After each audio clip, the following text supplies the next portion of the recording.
Trinbago Knight Riders, the new sweet pepper of the CPL. Big, red, up in your face, but not too hot. I don't know my viewers and subscribers are just asking a question. Are Trinbago Knight Riders the new sweet pepper of the CPL? The comment section is there. Anyway, my peeps, welcome back to another video. So we're going to be talking a little bit about that T20 game that was played earlier today between the Trinbago Knight Riders and the Jamaica Tallawahs. So the Jamaica Tallawahs made a very small total, my peeps, and they were able to go out there and defend it. And defend it awesomely also. You know, Trinbago Knight Riders suffering another huge defeat, my peeps. 153 is what the Jamaica Tallawahs were able to muster. And the Trinbago Knight Riders, they were moonwalking all over the place as they went in search of that total. So 153 for 7. And, you know, it was enough. The Trinbago Knight Riders captain, he was chirping, he was talking, he was, according to him, applying pressure. And in all good spirit, my peeps. When Powell came out to bat, Pollard got a helmet and was under the helmet just talking. We all know how he likes to behave when he thinks that he needs to get the team on the back foot.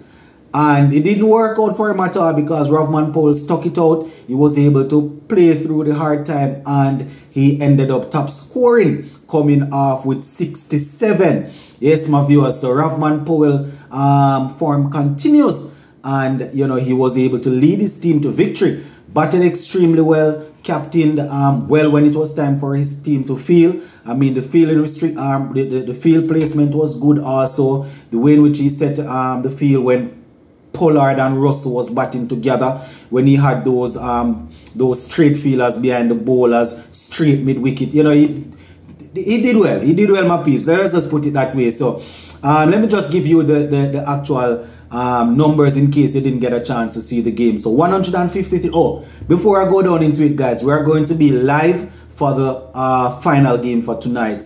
For the final game tonight, I think we're gonna have St. Lucia Kings playing against the Guyana Amazon Warriors. That should be a very interesting game. So we're gonna do a live watch along for that one. So make sure you don't miss it. All right.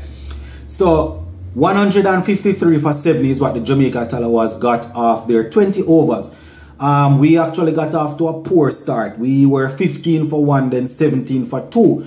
Kenner Lewis and Brandon King, they fell cheaply. So they weren't able to give us their usual brilliant start. You know, King fell for 7 and Lewis fell for 4. Jago, he came in, he wasn't able to do much either. He fell for 2. You know, the partnership came between Powell and Reefer. Yeah, man, Raymond Reefer and Powell, they were able to stay there for a little while and put together a nice little partnership. So we moved from 31 for 3 to 121 for 4. You know, if Trinbago Knight Riders were able to break that partnership a little earlier than they did, they probably would have been able to restrict us for maybe 120, 125, somewhere there about. But we were able to push it all the way up to there. So Raymond Reefer, he had 28 from 26, 4 fours in the mix there, while Powell, the captain, he was able to put together 67. Yes, my viewers and subscribers, 67 of 49. And he had 6 fours and 4 sixes in the mix there. So basically counter-attacking everything that the bowlers were putting together. You know, he lost quite a few of his batsmen early, so he was able to come out and just settle down and do his thing. Chris Green, he remained not out on 5. Iman Wazim, who ended up being the man of the match, he got 21 from 12. And he also picked up a couple of wickets, which I will tell you about in the next innings there. So, in terms of the bowling for the Trinbago Knight Riders, my peeps, Ravi Rampal, he did well. He picked up 4 for 40. Was a little bit, 3 for 40. Was a little bit expensive, but he picked up 3 wickets from his 4 overs. We also had Sunil Narayan getting 2 for 11 from 4 overs, my peeps. 2 for 11 from 4 overs. So Sunil Narayan continues to be a dominant force in and around the Caribbean when it comes on to spin bowling. Batsmen definitely trying to trying to respect him. Now, on the flip side, the batting didn't work out for Sunil Narine at all. They continue to, I don't know if I should call this experiment, because, you know, quite a few teams are doing it now in terms of having Sunil Narine batting at the top. And, you know, we would have seen where they tried that this time and he didn't score. He went off the second ball of the game. Mohamed Amir bowled him, cleaned him up, my peeps. You understand? And, you know, they weren't able to come back from that. Tian Webster went for 5. Colin Munro was the only one that really put together a fight back. He had 29 from 30 with 2 sixes under 4.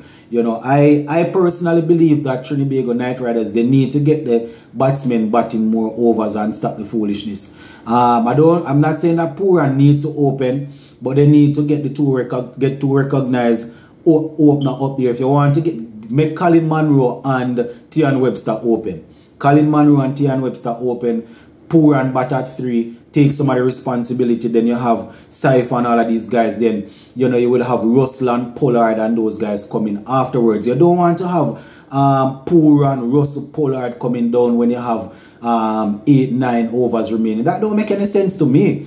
So, I mean, I understand the power play and wanting to get off to a start why you would use Sunil Narine. Sometimes it works, but sometimes, generally speaking, it doesn't even work in the Caribbean for Narine. I mostly see that work when he's in the IPL. You understand? So they were restricted for 119 for 8.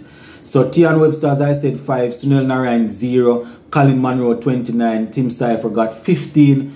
Nicholas Pooran got 13 before Mohamed Amir cleaned him up. Russell had 17 from 10 before he was bowled by this spinner Wasim.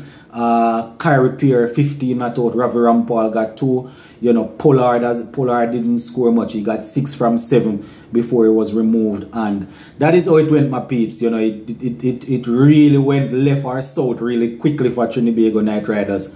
So from 1 for 1 to 26 for 2, and they never recover.